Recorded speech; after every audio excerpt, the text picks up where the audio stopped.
حضرت مالک بن دینار فرماتے میں نے 60 حج کیے. ایک حج کے موقع پر میں نے بڑا رش دیکھا, لاکھوں کا اجتماع ہوا. میری باتوں کی سمجھ تو آ رہی ہے نا آپ دوستوں؟ جو نہیں بول رہے انہیں بھی آ رہی ہے نا؟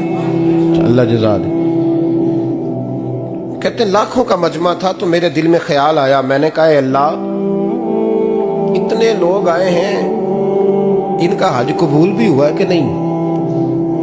فرماتے ہیں میں سوچ رہا تھا تو رات کو نا خواب میں میں نے کسی کہنے والے کو کہتے ہوئے سنا کہ سب کا قبول ہو گیا ہے. بلخ کا رہنے والا محمد بن ہارون بلخی ہے, اس کا حج قبول نہیں. فرماتے ہیں شہروں کے علیحدہ علیحدہ خیمے لگتے تھے. اب بھی آپ حج کرنے جائیں تو پاکستانیوں کی رہائشیں علیحدہ ہوتی ہیں, انڈین کی علیحدہ, بنگلہ دیش کے علیحدہ, مصری, یمنی, سب لوگ علیحدہ علیحدہ رہائشیں ہوتی ہیں, جھنڈے لگے ہوتے ہیں ملکوں کے. کہتے ہیں میں نے سویرے اٹھ کے ڈھونڈنا شروع کر دیا, ڈھونڈتا ہوں وہ بندہ ملے. کہتے ہیں جہاں بلخ شہر کے لوگ رہتے تھے وہاں چلا گیا تو میں نے لوگوں سے پوچھا تم میں محمد بن ہارون بلخی کون ہے؟ لوگ کہنے لگے وہ تو بڑا نیک آدمی ہے, پرہیزگار ہے, بڑے بھولے بھالے, بڑے اللہ والے, ریاض آپ کو بس ہم ہی جانتے ہیں, وہ تو بڑا نیک ہے, پرہیزگار آدمی. میں نے کہا اچھا کہاں ہے؟ انہوں نے کہا پہاڑ کے پیچھے اس نے خیمہ لگایا ہوا ہے, ساری رات عبادت کرتا ہے, سارا دن روزہ رکھتا ہے, قائم اللیل ہے, صائم الدہر ہے. کیا بات؟ فرماتے ہیں میں ان لوگوں کی بات سن کے حیران ہو گیا کہ مجھے کیا بتایا گیا, یہ کیا کہہ رہے ہیں. فرماتے ہیں میں پہاڑ کے پیچھے گیا. حضرت مالک بن دینار علیہ رحمہ فرماتے ہیں جب میں وہاں پہنچا تو میں نے اس شخص کو مصلی پہ بیٹھے دیکھا. کثرت عبادت کے آثار اس کے وجود پر نظر آ رہے. سیدھا بازو اس کا کٹا ہوا تھا. فرماتے 2 رکعتیں مکمل کر کے نا میں نے اسے السلام علیکم کہا تو مجھے کہنے لگا وعلیکم السلام, آپ مالک بن دینار ہیں؟ میں نے کہا بڑی اس کی فراست ہے. فرماتے پھر اس نے ٹھنڈی سانس لی, کہنے لگا آپ کو خواب آئی ہوگی کہ میرا حج قبول نہیں ہوا. فرماتے ہیں مجھ پر اور بجلی گری کہ کیا کہہ رہا.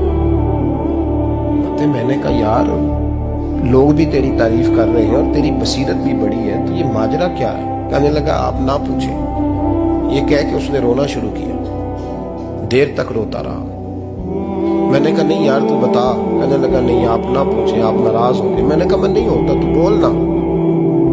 کہنے لگا حضور 24 سال ہو گئے مجھے حج کرتے ہوئے, 24 سال, 24واں حج ہے میرا, اور ہر سال کوئی اللہ کا ولی آ کے بتاتا ہے کہ جا چلا جا تیرا کوئی نہیں قبول. بے پروائی ویک سجن دی جتھے کسے دی پیش نہ جاوے, انہیں تاجا والے در در رولے تے منگتیاں تخت بٹھاوے.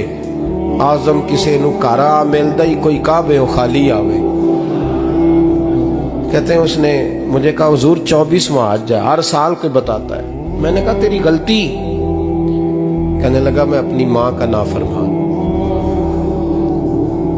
میں نے کہا واقعہ کیا ہوا؟ کہنے لگا حضرت اللہ نے مجھے دولت دی, مال دیا, زمینیں دی, تو میں عیاش ہو گیا.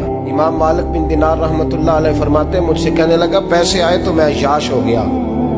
رمضان کا مہینہ تھا, عصر کے بعد میری اماں افطاری کی تیاری کر رہی تھی. میں گیا, میں نے کہا شراب پی ہوئی, اماں روٹی دے. تو اماں کہنے لگی شرم کر, شرم کر, روزہ رکھا نہیں تو جنہوں نے رکھا ہے ان کا تو خیال کر. کہتے اماں کی بات کا مجھے غصہ لگا. میں کہا کرتا ہوں بد نصیب ہے وہ بیٹا جس کا باپ اس سے بات کرتے ہوئے ڈرتا ہے کہ پتہ نہیں کہاں سے بولے گا. بد نصیب نہیں وہ بیٹا جس کی ماں اس سے بات کرتے ہوئے سہم جاتی ہے کہ پتہ نہیں کون سی بولی بولے گا. بد نصیب نہیں کہ ماں باپ بھی جس سے کھول کے بات نہ کر سکیں. حضرت مالک بن دینار سے کہنے لگا اماں نے جب کہا نا شرم کر تو مجھے غصہ آیا, میں نے ماں کو تھپڑ مارا اور میری ماں جلتے ہوئے تندور میں گری. لوگوں نے مجھے پکڑ کے اندر بند کر دیا کمرے میں. ساری رات میں شور سنتا رہا پر نشے میں دھوت رہا. سویرے آنکھ کھلی تو میری بیوی بیگ باندھ رہی تھی.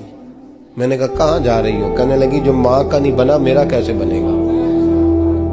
میں نے کہا میری اماں کا وہ تو لوگوں نے رات کو ہی دفن کر دی جنازہ پڑھ کے. تڑپ کے کہنے لگا مجھے کیوں نہیں بتایا؟ تو کہتے ہیں لوگ کہنے لگے تیری مرتی ہوئی ماں کہہ گئی تھی اسے میرا منہ نہ دیکھنے دینا. میرے جنازے کے قریب نہ آئے۔ حضرت مالک بن دینار فرماتے ہیں جب اس نے یہ بات سنائی تو میں نے بھی اس کے منہ پہ تھپڑ مارا۔ میں نے کہا تو اسی قابل ہے۔ کہتے ہیں وہ رونے لگا، حضور دعا کرے اللہ مجھ سے راضی ہو جائے۔ کہنے لگا جب ماں کی انتقال کی خبر ملی تو میں نے کلاڑی لے کے وہ ہاتھ کاٹ دیا جس سے ماں کو مارا تھا۔ میں نے ساری جائیدادیں خیرات کر دی۔ 24 سال ہو گئے، 24 سال ساری رات نماز پڑھتا ہوں، روزہ رکھتا ہوں، حج کرتا ہوں، پر ہر سال کوئی آ کے کہتا ہے جا دوڑ جا تیرا کوئی نہیں قبول ہوا۔ حضور دعا کرے مالک راضی ہو جائے۔ فرماتے میں تھپڑ مار کے آ گیا، میں نے کہا تجھ سے راضی ہو جائے اتنے ظالم سے؟ امام مالک فرماتے رات کو آ کے سویا تو مجھے خواب میں رسول پاک کا دیدار ہوا۔ تو نبی پاک علیہ السلام نے فرمایا مالک تو اسے مایوس کیوں کر آیا ہے؟ اللہ تو بڑا مہربان ہے۔ کہا حضور ماں کے نافرمان کو معافی کیسے ملے گی؟ تو امام مالک فرمانے لگے نبی کریم نے فرمایا جا اسے جا کے بتا دے تجھے قیامت میں تیری ماں کی وجہ سے بخش دیا جائے گا۔ کہا حضور اماں کی وجہ سے کس طرح؟ تو محبوب فرمانے لگے اس کی ماں قیامت میں اس کے خلاف مقدمہ دائر کرے گی رب کریم کی عدالت میں، اے اللہ میں نے 9 ماہ پیٹ میں رکھا، درد سہ کے اسے جنا، جگر کا خون پلا کے پالا اور اسی نے مجھے قتل کیا۔ رب کریم اس کی ماں کا مقدمہ سن کے کہے گا اٹھاؤ اس کو دوزخ میں پھینکو، اس نے ماں جلائی تھی اسے بھی جلاؤ۔ محبوب فرمانے لگے جب پکڑ کر کے مالک اس کو محمد بن ہارون کو لوگ لے جائیں گے نا جہنم کی طرف، ابھی فرشتے گھسیٹیں گے ہی تو پلٹ کے پھر اماں کی طرف دیکھے گا اور دوسری دفعہ پھر گھسیٹیں گے تو پلٹ کے دیکھے گا اور تیسری دفعہ پھر پلٹ کے کہے گا اماں یہ مجھے جلانے لگے، اماں یہ جہنم میں پھینکنے لگے۔ میرے حبیب فرمانے لگے وہ جل کے مرنے والی ماں وہاں بھی بول پڑے گی، کہے گی یا اللہ چل میں نے معاف کیا تو بھی معاف کر دے، اے اللہ میں نے معاف کیا تو بھی معاف کر دے، اللہ تو معاف کر دے اسے۔